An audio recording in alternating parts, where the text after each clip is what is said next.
Dahil natapos po natin ang Titus at nung last chapter 3 ng Titus, medyo mabigat yung ano natin, ano? Lahat tayo doon nakaliskisan, lahat tayo natanggalan, lahat naman tayo may mga araw-araw. Kaya kanina nagturo ako at blessing na kahit kinakapos paghinga, natuwa ako doon sa 10 pala yung estudyanteng yon na palaro-laro lang dyan at kanina may natutunan daw sila nung tinanong ko. Baka may madagdagan pa yan sa next Sunday. At nagsimula kami doon sa book na kung saan doon din ako natuto. Ang kaedad ko pala nung ako ay nagsimula sa ganon ay si Cloud. Kaya mainit ang dugo ko pag si Cloud, hindi na upo dyan eh. Kasi ganyan ang edad ko nung ako po ay naupo at nakinig sa salita ng Diyos. Kung ba't ako narito dahil sa biyaya ng Diyos. Okay? So kaya wag po nyo akong na ganon ako sapagkat sayang ng oras. Okay? Nandito tayo para maturuan sila at sana naman ay magamit tayo ng Diyos. So ngayon buksan po natin ating Biblia doon po sa John chapter 1 at sana ano po ay makuha natin ito ng medyo hindi lalagpas ng 3 oras. Mas mahaba ito kasi ilang bersikulo. Diyan po ako kinakabahan pag mga ilang bersikulo lalong mahaba ito eh. Kaya sana po makuha natin ng maiksi lamang. From verse 45 hanggang verse 50. So ibig sabihin nasa ilang verse lang yan. Chapter 1, 43 hanggang 50 ng John chapter 1. At napakalinaw ng ating babasahin, ano ba ang relasyon nito sa atin after na nakita natin, ano ba ang tinuro ni Paul kay Timothy, ano ba ang tinuro ni Paul kay Titus, para saan yon? Para saan? Bakit tayo nagba-Bible? Para saan? Bakit tayo nagpipray? Para saan? Bakit po tayo nagtuturo sa mga bata, sa mga anak natin? Para saan? So ito po ang magiging conclusion natin doon sa mga lesson na yon sa panghapon. Okay? And I'm praying na mag-start ako ulit sa mga minor prophets. Okay? At sana po ay kalugdan ng Panginoon. Ready na po ba kayo? Okay, verse 45, sabay-sabay nating basahin kasi kukunti lang naman yan. Verse 45, begin. Philip, find it, Nathanael, said unto him, we have found him of whom Moses in the law and the prophets did write, Jesus of Nazareth, the son of Joseph. The big idea is, saan nila nakita yon? Saan nila narinig? Saan nila nabasa? It's from the prophets. Verse 46, and Nathanael said unto him, can there any good thing came out from Nazareth? Sabi niya, come and see. Sabi niya, alika, tingnan mo. Okay, huwag ka masyadong mag-overthink, sabi niya, di ba? Verse 47, Jesus saw Nathanael coming to him and said at him, behold, an Israelite indeed, in whom, ang ganda nito mga kapatid, pag inaral niyo po ito, lalo kang mamamanga, Lord, ganun po pala kayo nung ako ay nakilala nyo. Hindi ko pa kayo kilala noon eh. Di ba? Ito po yung napakaganda doon. Verse 48, Nathanael said unto him, when dost thou me? Jesus answered and said unto him, before that Philip called thee, when thou hast under the fig tree, I saw thee. May naiintindihan na po kayo ngayon bago pa tayo mag-pray mamaya. Mga kapatid, hindi po mahirap ang magdala ng kaluluwa sa Panginoon. You know what? Ang trabaho lang natin, puntahan yung matagal nang nakita ng Panginoon. Bago pa po siya makarinig ng gospel mula sa bibig mo, ang Diyos, kilala na po siya. Alam niyo po ba yon? Huwag kayong magtataka. Kaya pala kami nagkita-kita dito dahil matagal na pala kami may plano, may purpose ang Diyos. Bago pa kami nakita ni pastor, bago pa kami nakita ni sister, bago pa kami sinulwining ni brother. Yun po ang katotohanan. Next verse po, basahin natin. Verse 49. Answered and said unto him, Rabbi, thou art the Son of God. Alam niyo mga kapatid, naalala ko, Lord, napakaano po ng iyong hiwaga ng ibiyaya. Isang araw nung ang Panginoon nakapako sa krus, diba? At nung siya po sabi niya, consumatum est, tapos na ang aking mission, biglang nagkaroon ng ano yon? Nagdilim ang langit. At yung bantay na sundalo, hindi po yun umaatin ng Sunday school. Hindi yun umaatin ng ganitong pagtitipon. At nung nakita niya dilim at lumindol, sabi niya, totoo nga, ikaw nga ang anak ng Diyos. Sino nagturo sa kanya? Pag-aralan niyo yan mga kapatid. At doon yung makikita ang inyong sarili. Last 2 verse 49. Okay? Verse 50. Jesus answered and said unto him, because I said unto thee, I saw thee under the fig tree, believest thou? thou shalt see greater things than this. Kukunin ko po ang titulo natin dito po sa verse ng 50. Yung last 1, 2, 3, 4. 4 words mula doon sa dulo. Greater things than this. Ang ibig sabihin mga kapatid, okay, dakilang mga bagay na ginawa ng Diyos mula sa kakaibang lugar. Saan ka nakilala ng Diyos? Paano ka nakilala ng Diyos? Nung nakilala ka ba ng Diyos, maganda ang buhay mo? Lahat ba nandyan sa iyo? Nakilala tayo ng Diyos, kailangan natin ng Diyos at wala tayong kakayahan. Doon po natin ito nakita. Dahil po itong mismong mga disipulo ni Kristo, ganun din po ang kanyang pagkatawag. Tayo po ay manalangin. Nagilan Diyos, salamat Panginoon sa hapong ito na ipinakita mo sa amin. Minsan, iniisip namin, paano ba ang magsulwin? Paano ba ang magsalita tungkol at magkwento sa iyo?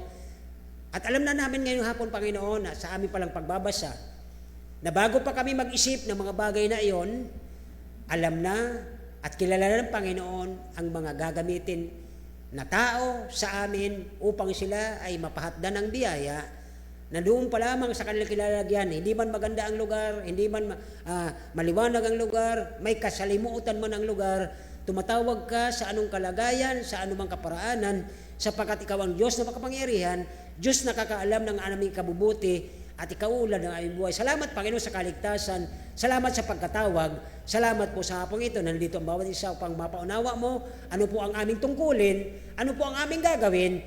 Minsan mahirap Panginoon sa aming kalagayan, hirap kami, wala kaming mga resources, may mga problema ang bawat family, may mga kapatiran kaming dumadaan sa kabigatan, pero Panginoon naniwala kami, ano man ang aming gagawin, hindi ito matutupad, hindi ito magagawa kung walang approval, walang permission mo, at lahat ng plano mo, Panginoon, ay dapat matupad sapagkat ikaw ang dapat masunod, sapagkat ikaw ang Diyos ng lahat, makapangyarihan, at ikaw ang may akda at may ar ng buhay namin. Salamat po sa hapong ito.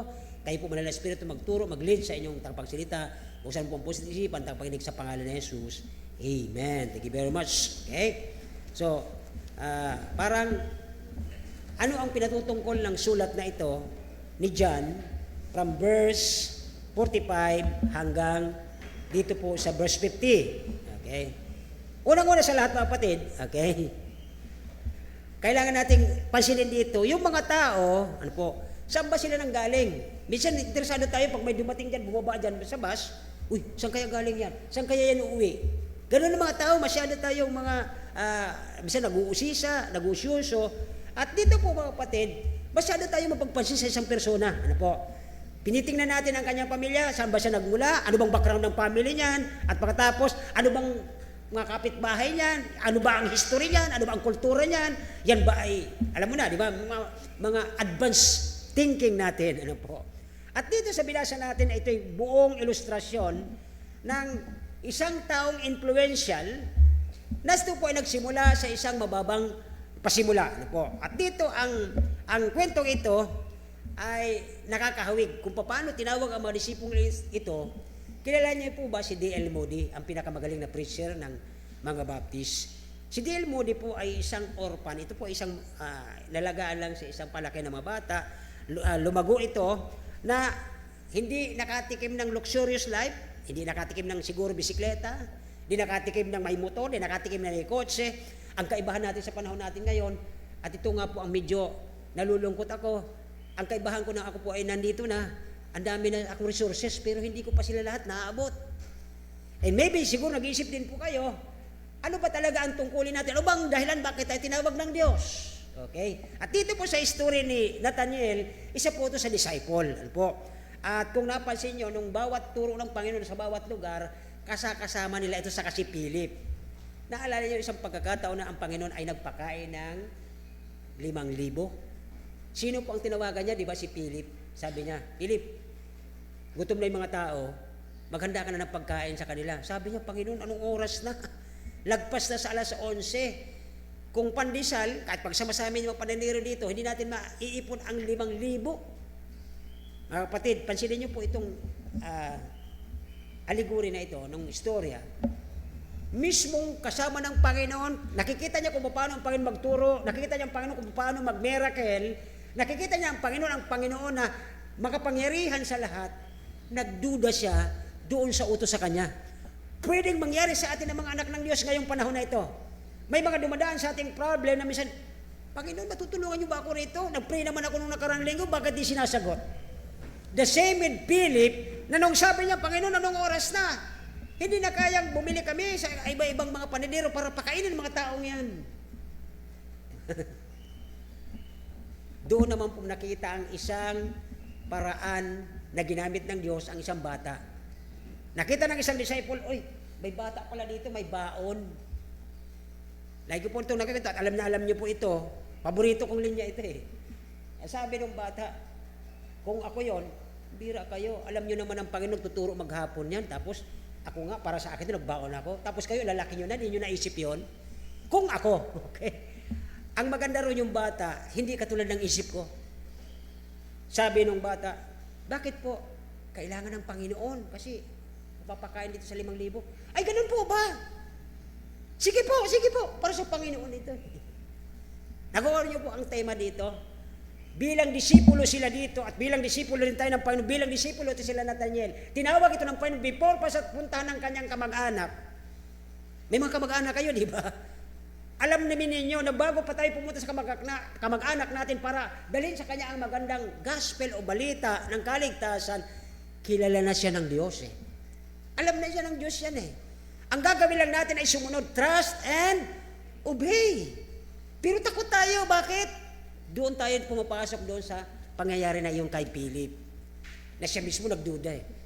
Kaya nga mga kapatid ay, kung doon lumabas yung mga messages na kahit konti, basta nandun ang Panginoon, dumadami yun eh. Di ba? Yung, may kanta dyan, kinanta rin ng choir minsan yan. Okay? Kaya dito po, ay maliban sa D.L. Moody, nagkaganon din, nagsimula siya sa isang parang ampon, walang kakayahan, walang na napakaliit ng kanyang kalagayan, he is poor of the poorest, talagang mahirap sa mahirap, okay? Pero naging siyang great missionary, doon rin ang buhay niya, ay doon sa kanyang simbahan ay lumaki ito, okay?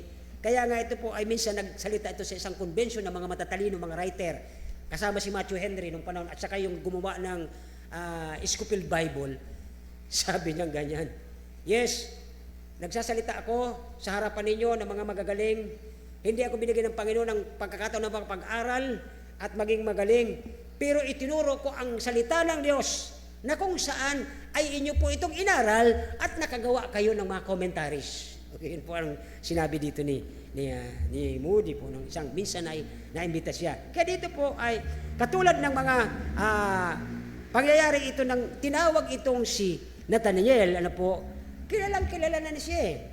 Isa pa pong example ito si John Newton, di ba? Kilala niyo ito, ang nagsulat ng, ano nga ba yung kanta nito? Amazing Grace, di ba? Bata pa lang siya, namatay ang nanay niya dahil sa sakit ng, kasi malamig doon sa kanila. Yung tatay niya ay sailor, at 7 years na age na namatay ang nanay niya, at sinama siya ng tatay sa pagsisil. Hanggang sa dumating na binata siya na ang naging kapitan. Bata pala naging kapitan ng barko at siya yung nagdadala ng mga slave, yung mga itim papunta sa mga British. Habang siya po ay nakikita niya, rinig niya bawat gabi yung ingay nila, yung iyakan nila, binibenta bilang slave, ay itong si John Newton, siya po ay nagkaroon ng conviction. Papaano ko, Panginoon, masusuklian o mababayaran ang ginawa akong pagiging isa sa mga nagbibenta ng mga taong kawawang ito.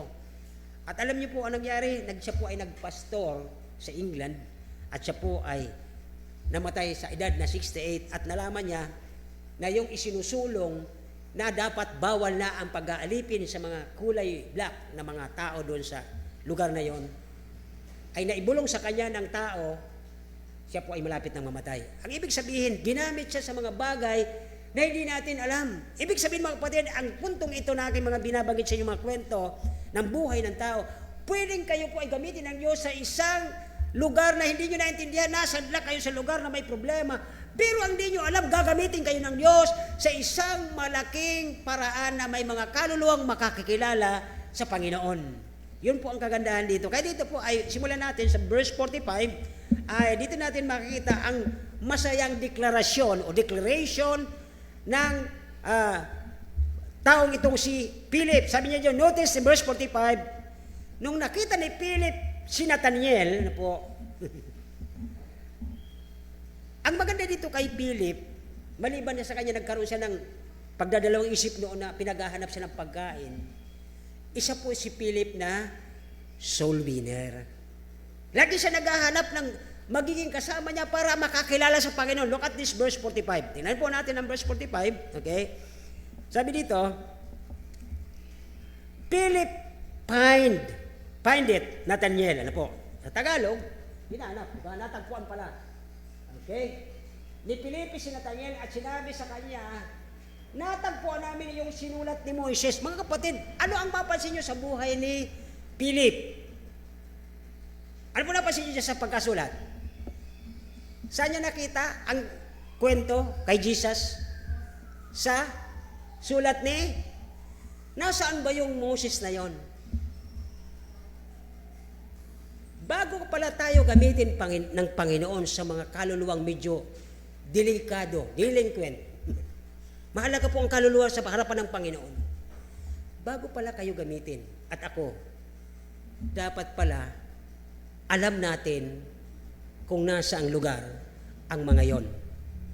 Tingnan niyo po una. Number 1, tingnan niyo po ang unang binanggit ni John. Natagpuan ni Felipe si Nathaniel at sinabi sa kanya, ito yung alam ko. Saan ko ito nakita? Saan ko ito mapapatunayan? Ang sabi niya doon ay natagpuan namin yun na isinulat ni. Ibig sabihin, madalas pala niyang inaaral ang kanyang Biblia.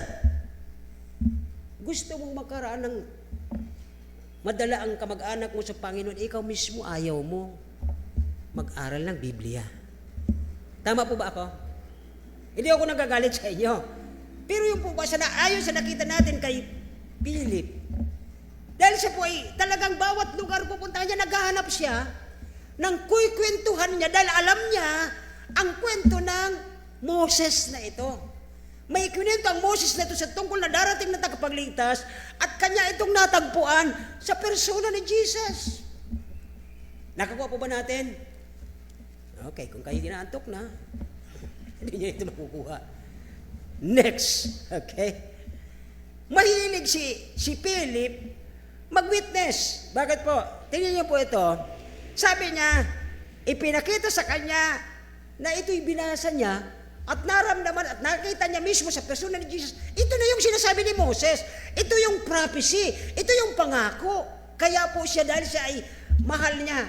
Siguro, kaya sinabi baga ng John 15, if you love me, di ba? Sinulat din po ito doon ni John.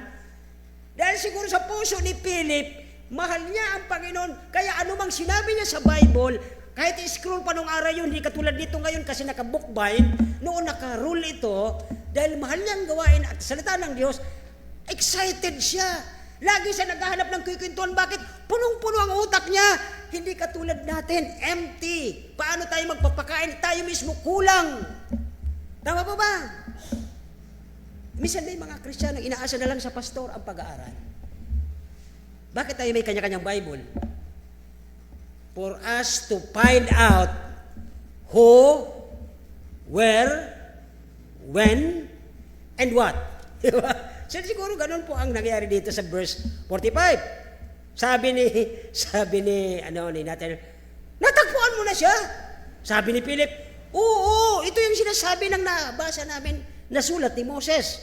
Maraming kabataan ng panahon siguro sa panahon ni Philip ay naghahanap doon sa sinasabing him, yung tagapagligtas.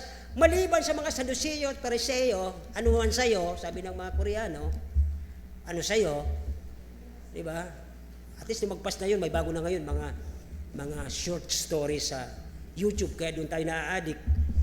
Bakit tayo? Pati ikaw pa sa nanonood ka. Kasi pag ako'y magtitingin ng mga meaning sa doon ako tumitingin sa Bible, napop up yun eh. Si CEO. Okay. Minsan nabubuksan. Searching for Him. Marami naghahanap ng panahon na ng Him na ito na tagapagligtas at may buhay na walang hanggan. Ang ganda kanina. At medyo doon ko nagkaroon ng sa taong ito, si Manny. Tayo ka nga, Manny, kung gaano kakataas. Taas sa si Manny. Kasi baka inaanto ka na eh. nagsimula ako sa kanila, ganyan na ganyan kalaki, tayo ka, Cloud.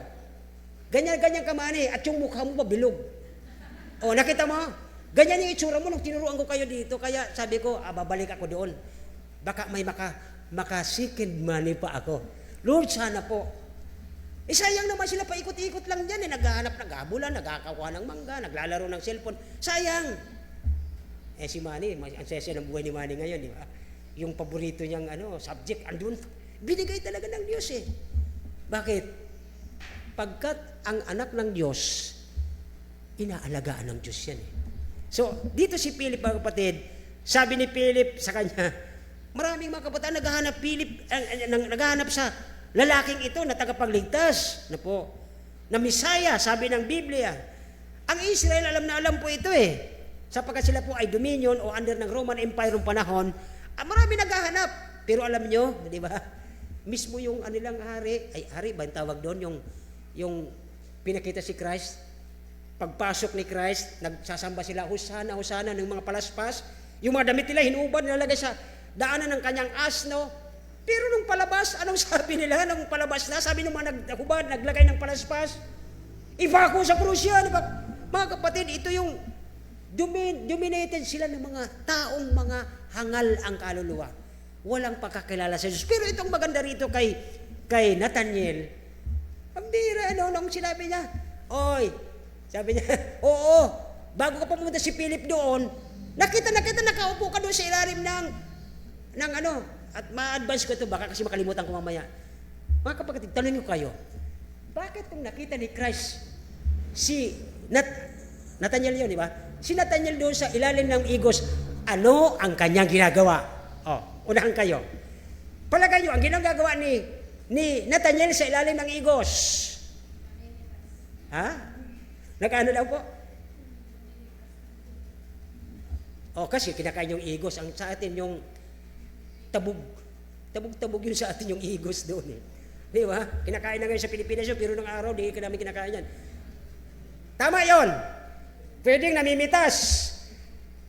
Isa pa po, dito kasi sa side. Kayo, ano po ang guess ninyo doon? Ano ang ginagawa ni Nathaniel sa ilalim nung nakita siya ni Christ bago dumating si Philip? Ano pa? Nag-worship? Ano yung sagot mo, Manny?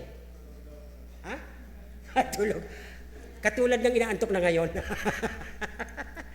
Malapit na sana yung kay Tina, pero hindi po siya nagsasamba doon. Siya po ay nagme-meditate. Ang isang tao pala, mga kapatid, are you listening? Hindi pa ba kayo inaantok masyado? Ikaw, Cloud, okay ka pa? Okay ka pa, good.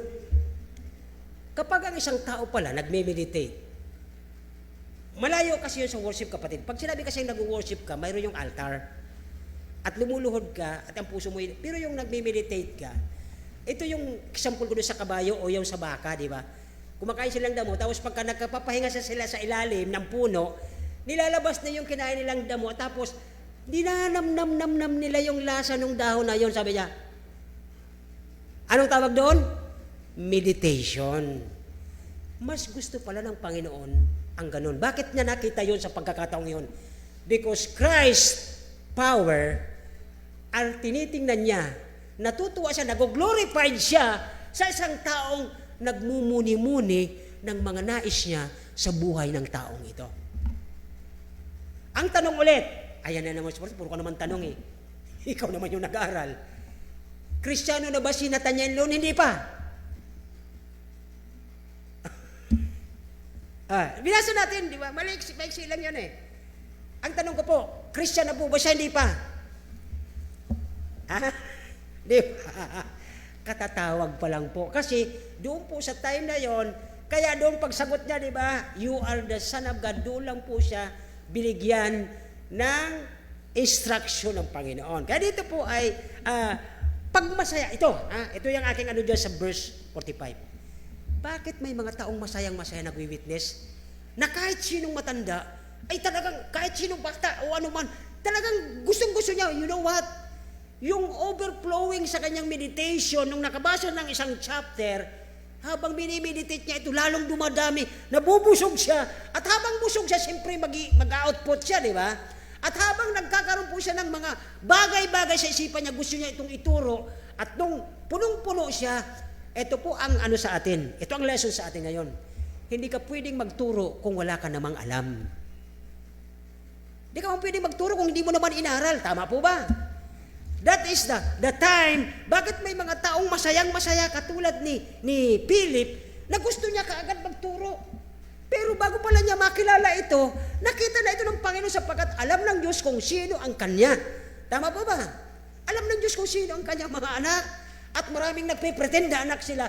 Pero pagdating ng panahon, nalalaglag at ang tawag doon, tumatalikod. Bakit tumatalikod? Mahina ang pundasyon. Hindi ang Diyos ang tumawag sa kanya. Tinawag niya ang kanyang sarili na maging disipulo ni Kristo. Katulad ni Judas. Bakit ko po nasabi yon? Ang interes lang talaga ni Judas doon sa grupong yon, bilang tresurero, ang income sa bag. Isang patutuo ko, nung binasag ni Mary ang kanyang alabaster box, na yan po ay mamahalin sa panahon ngayon, nakita kaagad ni Judas yun, sabi niya, pambira naman to, ba't mo binasag? Sana ibininta na lang natin doon sa auction, ang laking pera niyan, na itulong sana sa gawain ng Diyos. Wala pong mission si Christ nung panahon na yon. Hindi katulad ng panahon natin, may mga mission tayo sa ibang lugar. At nagpipray tayo na magkaroon tayo ng extension class na naman dito sa may ginubatan. Kailangan yun. Pero nung panahon na yun, wala pong ganun. Pero ang sa isip ni Judas, come. Come in. Di ba? So, patawarin ako ng Diyos kung ako'y nagja-judge. Pero yun talaga ang katotohanan.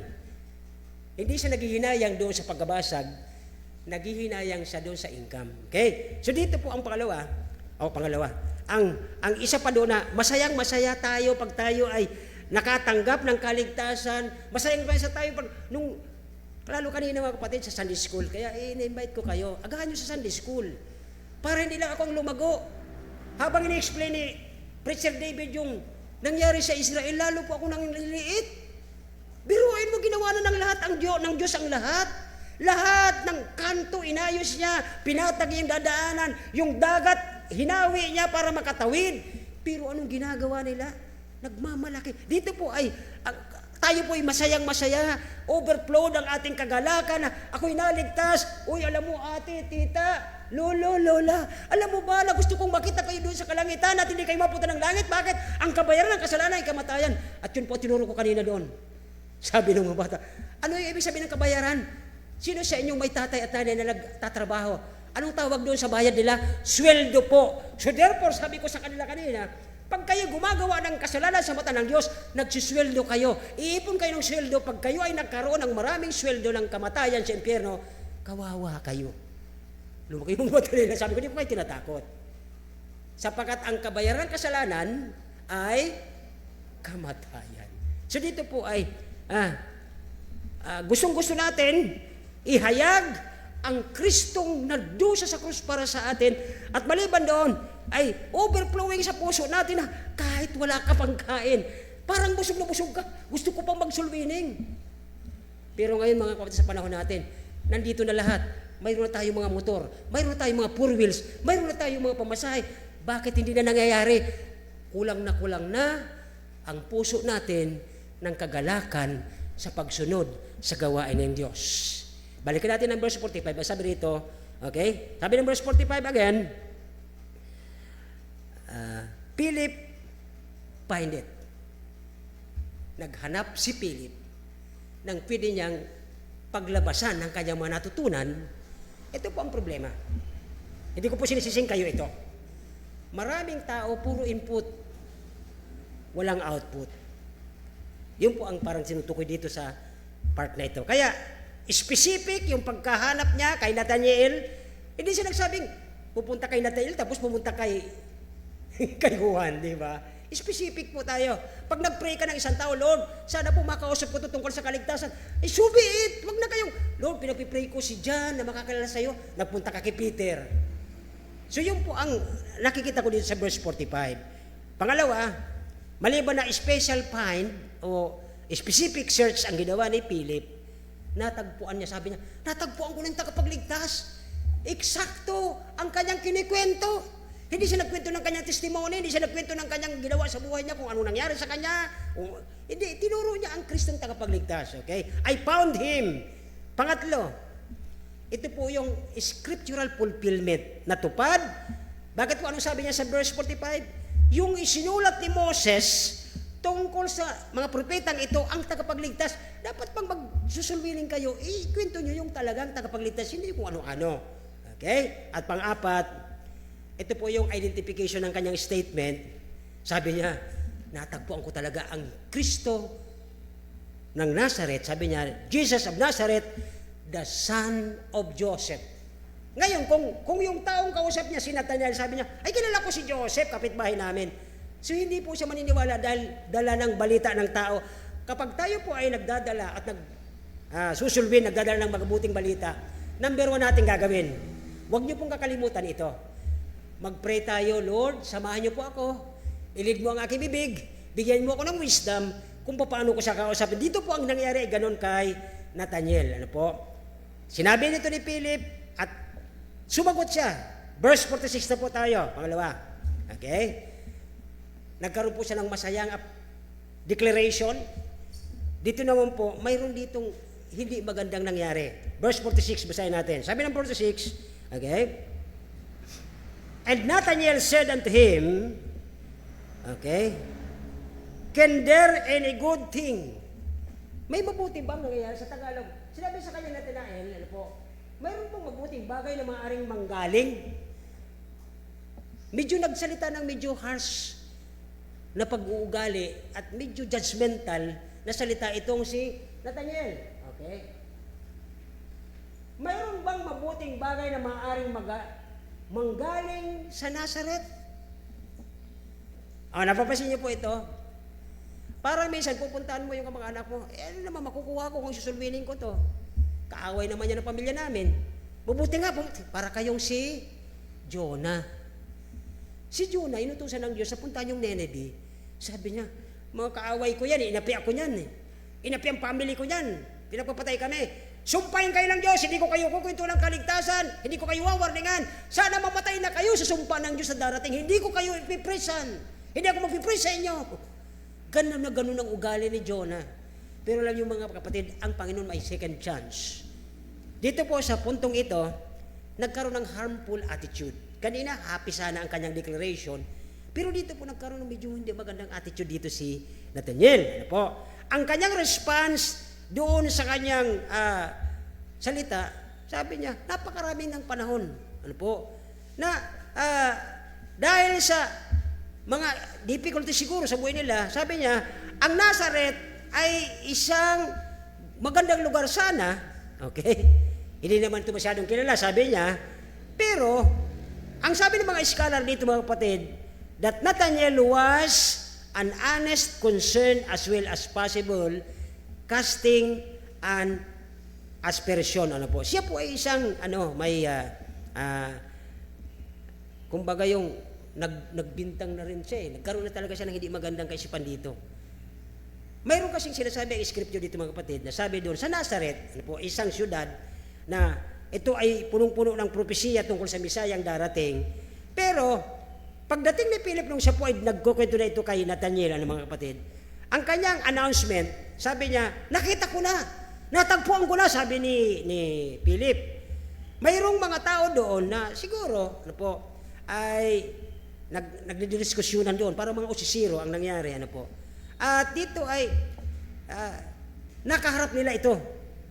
Dahil ito po ay mga utak na yung para bang wala namang pagkilala sa Diyos at wala namang nagkaroon po ito ng harsh ang ugali dito ni Nathanael. Sapagkat dito po bilang mga Jewish, mga Hudyo na mga mananampalataya, ay sila po ay gusto nilang makita talaga na ang Misayang darating ayon sa kanilang pananaw na para itong nakasakay sa isang puting kabayo na lumilipad na maraming army sa likod. Ganun ang kanilang iniisip. Ay samantalang ito ay taga-Nazaret lang. Kaya mga kapatid, ang isang Hudyo sa panahong ito, medyo may kahirapan sa pagkakaroon ng pananampalataya kay Jesus Christ. Tingnan niyo po itong mga Sadducees, di ba? Nung nagtuturo siya, ay mayroon bang matinong tao na araw ng Sabat, kasi sa kanila ay Sabado, sa atin ay Sunday, araw ng Panginoon, may nahulog na tupa sa kanal, at hindi niya ba itutulungan? Sabi ni Jesus, nagalit sila, sapagkat ang pagkakaalam nila, ang isang hinihintay nilang tagapagligtas ay hindi katulad ni Jesus ng may katawan na normal lang, mga kapatid. Yun po ang mga taong sinasabi natin, maraming taong sobrang aral, pero sa katotohanan, bihira silang makaroon ng pagkaunawa. Kaya dito po ay, ang harmful attitude dito ni Nathaniel sa verse 46, ay pinapakita na, para bang, yung mayroon siyang reputasyon, okay, na may paglibak na kasama. Okay? So dito ay, ang mapapansin lang natin dito, nagdududa siya sa lugar ng Nazaret kung doon talaga manggagaling ang tagapagligtas niya. Pero alam mo, kapatid, sabi ba kanina ni Christ, bago pa dumating sa iyo doon si Philip, nakita na kita. So therefore mga kapatid, ang turo nitong Biblia sa atin ngayong hapon, huwag mong titingnan yung tao sa kanyang panlabas na appearance o kanyang mga sinasabi, na para bang imposible ang taong ito maniwala kay Kristo, ay hindi ka natutuloy. Yun po ang tinuturo dito ni Philip sa bawat isa sa atin. Bakit po? Una, nagduda siya sa lugar ng Nazaret. Yan ba? Mayroon bang mangyayari sa lugar na ito na kakaiba? May duda siya doon. Pero alam niyo mga kapatid, yung kanyang pagdududang ito, na ang sabi niya, Keneni, mayroon bang isa? Eh ito na nga si Christ, di ba? At yung pagdududang ito, mayroon namang katotohanan sa puso niya. Sabi niya, is there any good thing? May mabuti bang mangyayari sa lugar na ito? Isa pong isipin natin pag tayo po ay may kamag-anak na para bang mula nung naging Kristyano ka against sa'yo. Na para pag titingnan mo, parang imposible ko itong madala sa Panginoon. Ito po yung nangyari kay Nathaniel. Di ba? Kontra siya. Nagkaroon pa siya ng harsh. Minsan may mga kapatid, naalala ko ito rin tuyuhin ko nung ako'y dinala yung pastor namin. Sabi sa akin, minura talaga ako, oy, huwag mong dadalhin sa akin ang religion mo. Sabi ko, Pai, ito po, huli lang ito. Pasensya na po kayo. Pero pag sakali po kayo ay mamamatay at magkita tayo sa kabilang buhay at wala ka doon, titiyakin ko sa iyo, ang dinadaanan mo, iba sa dinadaanan ko. Kasi medyo galit siya eh. Itong kay Nathaniel, nagduda lang siya. Sabi niya, mayroon bang magandang mangyayari sa lugar na ito? Pero yung minsan may mga taong binibitasan tayo na para bang akala niya siya makapangyarihan siya na para bang yung ginagawa mo ay mali. Okay? So dito po yung kanyang pagdududa ay may possibility. Sabi niya, Keneni? Pwede naman eh. Bakit po? Ando na nga, isinilang na nga ang ating tagapagligtas. Ang kanyang pagdududa ay may katotohanan sa pagsasabi doon, there is good thing. Ang good thing doon po ay ipinanganak talaga ang lugar ng Nazaret, ang isang tagapagligtas. At ang pagdududang ito, may pakinabang. Bakit po? May lumabas talaga. Yung unang tanong niya, nakakaduda, sabi niya, may mabuti bang mangyayari sa lugar na ito? May lumabas na po talaga. Naalala niyo po yung hari?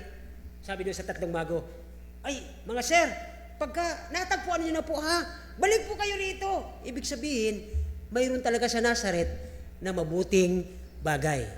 Ito po ang lesson again sa ating ngayong hapon. Ang mabuting bagay nasa kamay natin, the gospel. At ito po ang isang Keneni. Mayroon bang pwedeng mangyari doon sa mahal mo sa buhay na pwede mong dalhan ang gospel? Pwede! Bakit po sabi dito, yung pagdududa sa lugar, parang imposibleng maligtas. Nangyari po, naligtas si Felipe. O si Nathaniel, ano po? Yung pagdududa niya, may posibilidad ba? Pwede. Sapagkat lumabas na po doon sa lugar na yon. There is a good thing and came out the Messiah or the Savior. Verse 47 tayo. Okay? Dito nung nakita niya ito ni Nathaniel, mga kapatid. Sabi ng verse 47. Okay, basahin po natin, sabay-sabay. Tapos pag di kayo nagbasa, antukin talaga kayo. Okay? Minsan nag-iisip ako, alam niyo po pagka ganito mainit, talaga antukin ka. How much more pag sobrang sarap ng aircon? Ang tanong, hindi ba kayo antukin? Wala pang ang aircon. Mga kapatid, nasubukan ko na sa Quezon City. Dati wala kaming aircon eh. Pero nung umaandar na po yun, nasa 16 degrees, ay ang sarap na talagang pumikit. Ay ngayon po, wala pa lang eh. Nagsisimula na yung pagpikit natin. Verse 47. Okay, sabi ng verse 47, Jesus saw Nathanael coming to him. Pero hindi mo patay, nakita niya na papunta sa kanya. Bakit? Sino ba nagutos doon kay Nathanael? Si Philip? Nakita niya na beforehand, malayo pa yung dalawa. Bago pa nakapunta sa harapan ng Panginoon, sabi ng 47, okay, Jesus saw Nathanael coming to him. Kama ba yan? Punto. Okay? Tuldok. Coming to him. And said, okay, kama pala eh. At sinabi sa kanya, behold, okay, at sinabi sa kanya tungkol sa kanya, narito ang isang tunay na Israelita. Bakit sinabi ni Christ na tunay? Mayroon bang peke? Tingnan niyo minsan, di ba? Bakit sinabi ni Christ na ito yung tunay? Ibig sabihin mayroong peke na Nathanael? O minsan, parang mawala lang yung antok ko. Ha? Yes, di ba? Ang akala kasi nung false Messiah ang paningin niya una. Pero mga kapatid, tandaan ninyo, bago pa sila magharap, nakita na siya ni Christ. Therefore, ang salvation o ang kaligtasan, beforehand, sabi ng Romans, tama ang Romans bago pa marinig ang gospel, kilala ka na ng Diyos. Talagang may plano na at may purpose na sa'yo. Tama po ba ako? Ngayon kung ang plano sa'yo ng Diyos, gawin kang tagapagsalita. Sabi sa Bicol, tagapagbalangibog, tagapagsigaw ng kanyang kapangyarihan at kaligtasan. Yun po ang trabaho natin. Hindi dapat natin pagdudahan. Hindi dapat magkaroon tayo ng mga doubt na parang hindi ko kayang kausapin si Governor. Mga kapatid, tandaan niyo, tao lang po yan. At kayo po ay anak ng hari. Tama po ba? Naniniwala ba kayo ngayong hapon na kayo po ay royal blood? Ay, grabe ang amen. Amen. Parang wala kayong tiwala sa royal blood ng Panginoon. Nung binayaran kayo ng dugo ni Kristo, may halo na po ang dugo natin. We are royal blood. Sapagkat tayo ay mga ambasador. Ang mga ambasador ng ibang bansa, pag makita nila ang flag nila, di na yan piling barilin kahit may gera. Kasi ambasador yan Tapos kayo, takot kayo. Bakit ikaw, pastor, takot ka rin? Ganun lang kasi ang sagutan ngayon Diba? Kapag ambassador tayo ng Panginoon, kung ito nga ang literal na ambassador, kahit may gira yan dyan, kahit may crossfire yan dyan, dadaan yan dyan, may flag lang sila na ambassador sila, hindi po yan titirahin. Kasi national na yan ng bawat bansa. Lalo na tayo yung mga makalangit. Sabi ng Romans 8, if God, yan ang ambasador. Maliban dito sa mga politiko kasi natin, alam mo na. Iba rin ang takbo. Kaya dito po mga kapatid, okay? Behold, an Israelite indeed, mukhang lagpas na tayo sa oras. Oo nga, malapit na. Sabi ko sa inyo, pag mga ganito kay Iksi, 3 oras kulang ito Pero tapusin ko na ito sa oras kasi pumipikat na kayo. Behold, an Israelite indeed, there was a great compliment to Nathanael. Diba? May compliment sa kanya noon. At ang term na Israelite, ang ibig sabihin nito, ito po ay usually reserved sa mga political elite.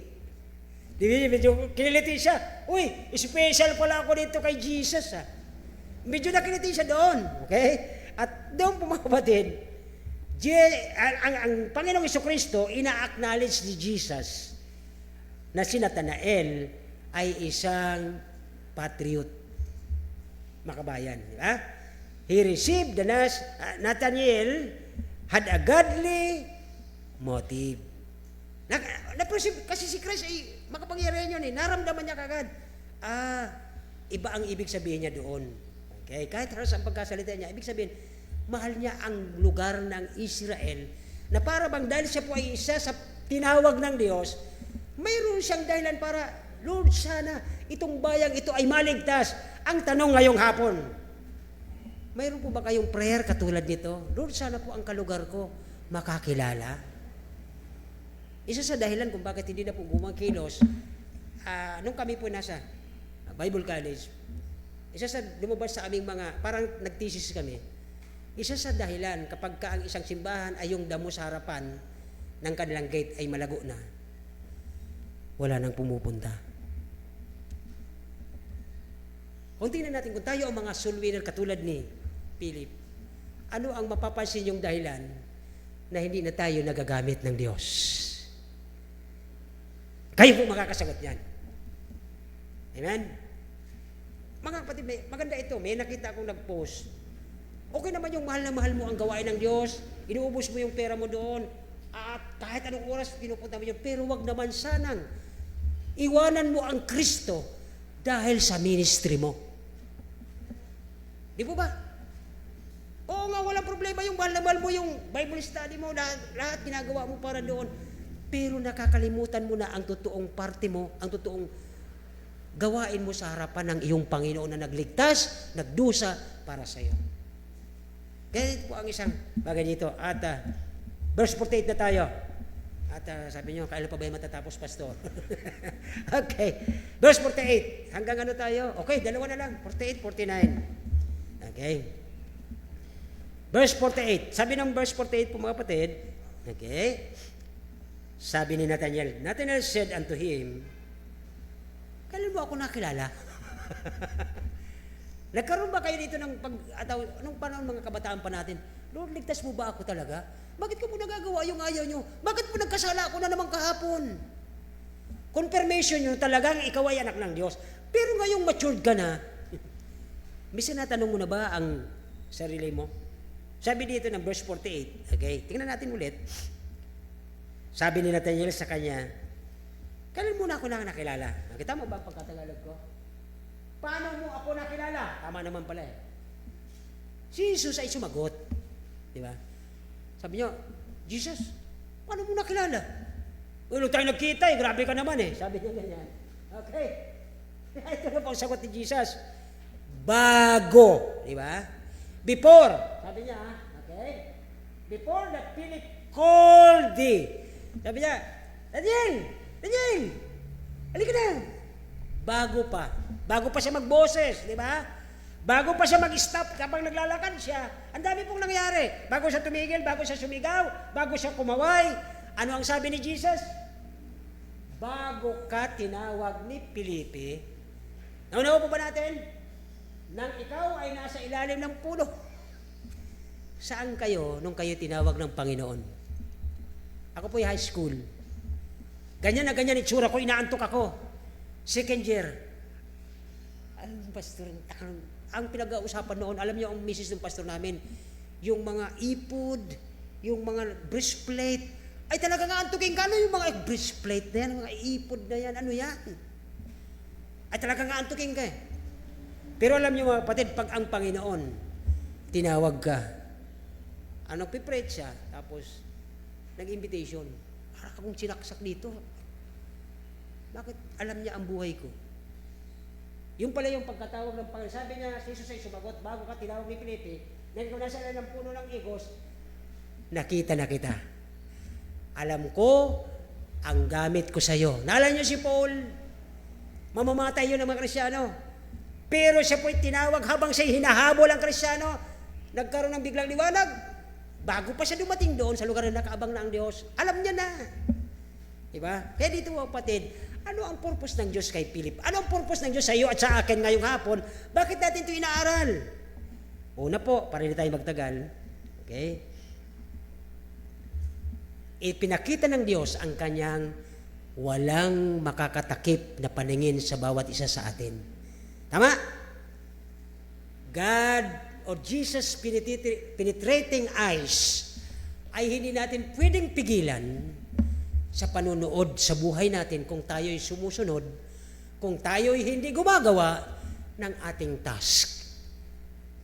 Natutuwa ko isang araw, may nagtestimony, kahit walang kasama, nagsusulbining, pero ang diablo, mag-ingat kayo. Andiyan ang diablo, titirahin ka. Nakakanaw po ba tayo? Kaya ang ibig ko sabihin na huwag kang titigil, kundi maging kang malapit sa Lord, bigyan mo ko ng power, bigyan po ng lakas, na habang ako po ay nagpapagamit sa iyo, alam ko ang kaaway ay aktibo at sila po ay gagawa ng paraan para ako ay panghinain. The same with us today. Ang dami na minsan na gusto mo lang puntahan, biglang may tatawag, biglang may emergency, biglang magkakaroon ng schedule, nawawala yung focus mo. Bakit? sapagkat nauuna ang ating gusto kaysa sa gusto ng Diyos. Pero nagkiklaim tayo that we are His. Okay? So dito ay ang hint na ito, ang isang paalala sa atin, o isang palatandaan, okay? Na tayo po ay mayroong divine na nakamasid, mayroong makapangyarihang mata na nanonood sa atin, ano ang ating gagawin. Mga kapatid, siguro hindi ko na dapat sa inyo ipakita sa inyo ang Matthew 28:19-20. Kaya tayo tinawag to serve. Mayroon tayong lisensya. Huwag kayo matakot sa mga ahas, hindi kayo tatablan ng venom. Huwag kayo matakot sa mga governors, bibigyan kayo ng Holy Spirit ang sasabihin. And why? Pagdating sa panahon na kailangan ka ng Panginoon, Lord, kasi, di ba? So, ganun lagi nating ginagawa. Ang dami pang tao. At isa sa paraan ng Diyos kung bakit hindi pa siya bumabalik, hindi pa po nakakarating sa pananampalataya. Baka ikaw ang inihintay na tawagin yon o puntahan yon para ipakilala ang Kristo katulad ni Philip, ipinakilala si Nathaniel, pero bago pa niya matawag ito, kilala na ni Jesus to, mga kapatid. Huwag kayo mag-alala kung anong sasabihin mo, anong gesture mo, huwag kang mag-alala sapagkat ang Diyos kasama mo. That's the point. Yan, mga kapatid, ay isa sa paraan kung bakit, o isa sa dahilan bakit malungkot tayo dahil kanina kasi mga kapatid, kinausap ko si Brother Ramirez kasi medyo may background po yan sa na gusto kong pag hindi tayo kaya magpaganon, pa-expand tayo. So pinakita niya sa akin na, well pastor, kung talagang kanya ang gusto niyo dahil baka ang prayer ko din po, mapuno tayo, edi mag-extend talaga, pataganon tayo. So walang posible. For with God, hindi mo ko na iba. Imposible yan, Pastor. No. Kung tayo po ay bibigyan pa ng Panginoon ng isa pang chance na magpatuloy, na tayo ay makakilala o maipakilala ang Kristo sa mga tao yan na hindi pa nila kilala, ang mga tao yan gagamitin ng Panginoon para tumulong sa atin sa ating mga plano. Tama po ba? Di ba? Hindi ba natin kaya Kung tayo po hindi natin kakayanin yung ating sweldo, kaya lang ng ating family. Pero kung madala natin sa Panginoon ang kanyang nakilala before pa natin puntahan at nagpagamit tayo sa Diyos, Lord, pupuntahan ko, susunduin ko at dadalhin ko rito at mamaya hindi ikaw magsusulwining ang iba at yan ay naging matapat at sasabihin niya, mapasigip na tayo, Pastor, anong gagawin natin? That's the time, bibigyan siya ng Diyos na sila po ay bilang kasama ng kanyang body, magpa-function siya kung ano man ang kanyang function. So panghuli mga kapatid, yun po yung hint na dito po sabi ni sa verse 48, nakita na kita bago ka papuntahan ng aking disipulo, okay? In a precious moment of quiet devotion. Yun yung nagmumuni-muni po doon okay? Nakita na niya si Nathaniel at tapos nag-proclaim ng si Kristo ay ang Diyos, sabi niya doon okay? Ikaw ang Kristo na anak ng Diyos, sabi ng verse 48. And last, ay salamat. Dalawa pa sana pero ilas ko na ito kasi 5 na. Sabihin na naman nyo, sobra na ako sa oras. Okay. Ang mata ng Diyos is omniscience, His omnipresence, His omnipotence, nandun lahat ang kanyang kapangyarihan. Sa verse 49, sabi niya doon, okay, Nathanael answered and said unto him, Rabbi, thou art the Son of God, thou art the King of Israel. Kung napansin niyo mga kapatid, nag-uusap sila, hindi naman ang Panginoon nagsabi na ako ang Alpha, ako ang Omega, di ba? So di ba nyo yan nasabi, di ba? So dito ay mapansin natin dito mga kapatid, na ang kanyang honest confession dito sa verse 49, ang credit ni Nathaniel dito, okay, hindi tumagal, na-realize niya ang kanyang minimeditate. Ito pala siya. Pero anak siya ni Joseph. Anak siya ni Mary. Pero sa kanyang meditation doon sa puno ng igos, yun nga tinasabi dito ni Moses na tagapagligtas. Nung nakita niya at sinabi niya, nakita na kita bago ka patawagin. Ay, ikaw nga ang Kristo, ikaw nga ang Diyos, ikaw ang hari ng mga hari. Nakita po ninyo mga kapatid. Ipinakita kay Nathaniel ang pagiging tong anak niya. Bakit? Kilala niya sa mukhaan. Anong saya? Pag dumating ang Panginoon at makita natin siya ng mukhaan, face to face. Di ba? So dito po ay he proclaimed that Christ, hindi naman siya tinuruan doon, the faith that na binigay kay Nathanael, okay, is the faith o ang pananampalataya, God who give him the faith, ang banal na Espiritu nasa kanya, hindi po siya magkakaroon nito, kundi ang pananampalataya, ang pagiging born again ay from above, binigay ito ni Jesus sa puso niya, kaya niya nakilala ang Panginoong ito. Kaya dito po bilang, sabi niya, ang address niya, Rabbi, Son of God, King of Israel. Doon niya na po napagtanto nung nakita niya ng harapan, ay, ikaw yung sinasabi ng Bible. Ikaw nga ang hari ng Israel. Nakita po ninyo mga kapatid, sa ating pagpapaliwanag, tumawag lang si Philip, di ba? Sabi ni Philip, Nathanael! Pero pagdating niya sa harap ni Christ, ipinalagay sa kanyang isipan, ipinakilala ni Panginoong Hesukristo ang kanyang kapangyarihan na nakilala niya sa pamagitan ng kanyang mga mata. Ito ang sinasabi ng Bible. Kaya din po sa ating pagsusulbining mga kapatid, sa ating pagwiwitness sa ating mga mahal sa buhay, huwag mong daanin sa iyong kakayahan. Lord, ikaw po ang manguna. Babanggitin ko po itong mga nila sa natin, pero ikaw po ang mag-convict sa tao, hindi po ako. Yan po ang katotohanan niya. Kaya panghuli dito, verse 50, there is a hope. Okay? Greater than things. Sabi ni Nathanael kanina, anong mabuting bagay tutubo dito sa kamalig? Diba? Anong magiging mabuting bagay dito sa kamalig? Ang hirap ng pamuhay dito. Yung tinitirhan ko, alam nyo na. Di ba? Pero ayoko mag-ano nito ha. Example lang to. Tumira kami dyan dati sa likod, na pag umuulan din. Pero hindi po namin tiningnan yon. Sabi dito sa verse 50, look at this. Jesus answered and said unto him, because I said unto thee, I saw thee under the fig tree. Naniwala ka? Bilibis daw, sabi niya, thou shalt see greater things than this. Ito po ang napagandang pangako.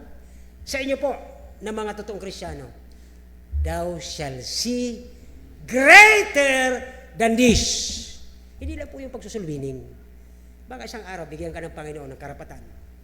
Baka ikaw ang hinihintay ng Panginoon na gamitin ka sa isang napakalaking bagay na hindi mo sukat akalain na ikaw pala ang gagamitin. Sabi ng verse, okay? Sabi doon sa wikang English, thou shalt see greater things than this. Sa Tagalog, okay? Higit na dakilang mga bagay ang makikita mo kisa dito. Anong bagay yon? Halimbawa, dahil sa pagtuturo mo bilang nanay, Mother's Day, sa iyong apo, dumating ang panahon, 15 years, 20 years, 30 years, naging presidente, naging governor. Hindi natin alam. Ang sabi ng Bible, higit na dakilang mga bagay ang makita mo kaysa rito. At yung inalagaan mong bata, katulad ni Moses, nagtsaga yung mama niya, itinago siya. Alam niyo mga kapatid, yung tinatago ng mama ni Jochebed, nakatago siya doon sa tubig. May mga water lily, para hindi siya makita ng ayudante ng prinsesa. Nagtsaga siya roon, nanginginig siya, habang binabantayan niya si Moses. At habang nanginginig siya, sabi nung may, kunin mo nga yun, ang basket na yun. Kinuha niya ito, pagbusa, wow! Ang gandang bata! Sabi niya doon sa maid, ihanap mo ako ng mag-apasuso dito, yung nanay doon sa mga pinatayan ng mga bata. Ihanap mo ako, sabi ng prinsesa, makapangyarihan yon. Ihanap mo ako, greater things. Ihanap mo ako, makapangyarihan yung prinsesa. At biglang lumitaw si Jochebed. Madam, mayroon pa po ako. Pwede po akong magpamemedya sa bata. Ay, halika dito. Greater things, mga nanay. Hindi yun inaakala ni Jochebed. Ang kanyang pananampalataya ay nasa Panginoon. Lord, ayoko po ito. Alam ko may plano ka sa batang ito. Tatago ko siya sa iyong kalooban at greater things ang gagawin mo rito. Kaya nung lumaki po iyon, habang siya pinadidili ng kanyang nanay, tinuturuan siya. Jesus is the way to my Father's house. Sabi niya, yun makanta namin ng mga bata kami.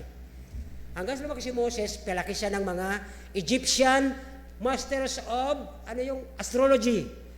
Number 1 siya doon, prinsipi siya ng prinsesa. Walang doon, makakakaya kay Moses at tinuturuan siya doon. Pagbabasa ng mga prophecy sa pamitan ng bituin, magaling si Moses. Kaya nung pinalalabas ang Egypt sa Egypt ang mga Israelita. Anong sagot ni Moses? Panginoon, utal ako. Sino nagsabi sa iyo?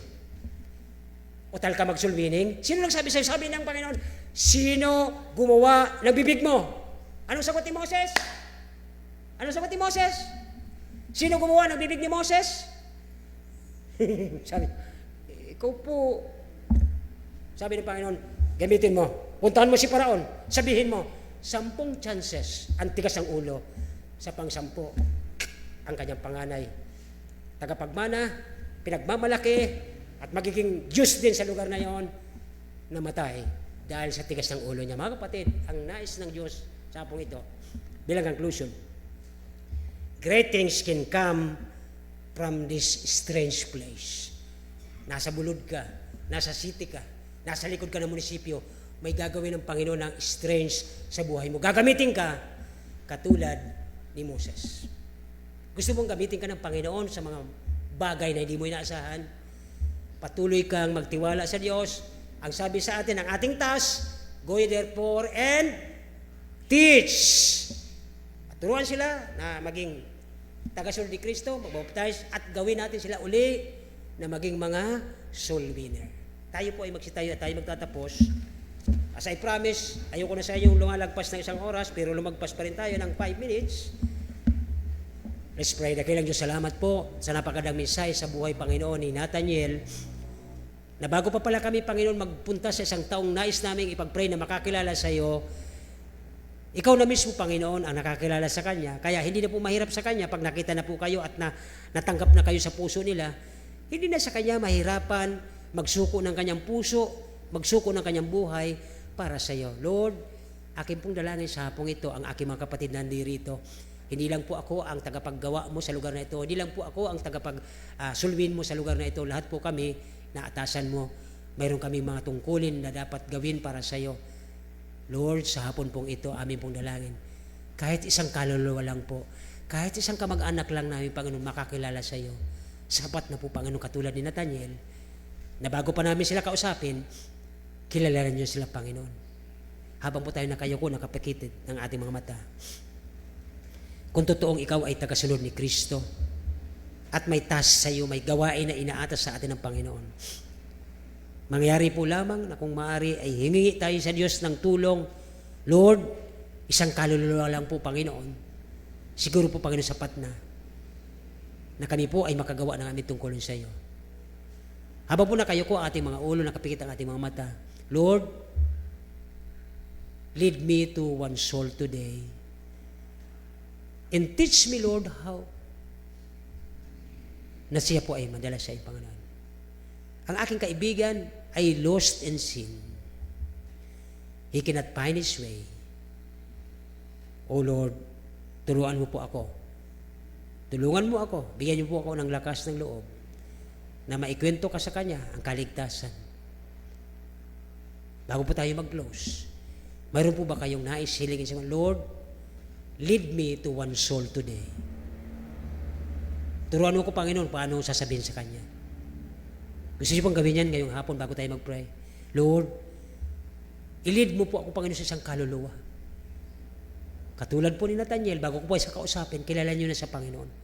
Lord, sana po makakilala siya. Gamitin mo ang aking bibig upang kami, Panginoon, ay maging masaya habang kasama namin siya. Lalo't kamag-anak ko sa Panginoon. Lalo't anak ko sa Panginoon. Lalo't siya po ay medyo wayward sa family ko, Panginoon. Tulungan niyo po ako. Nagilang Diyos, salamat po sa hapong ito. Salamat po sa pinahayag mo sa amin ang buhay ni Nathaniel.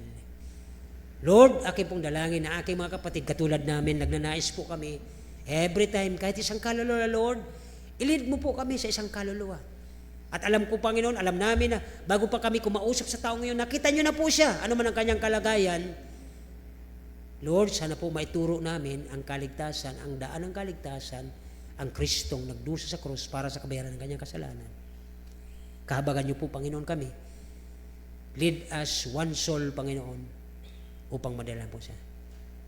Tulungan niyo po kami sa pangalan ni Jesus. Amen.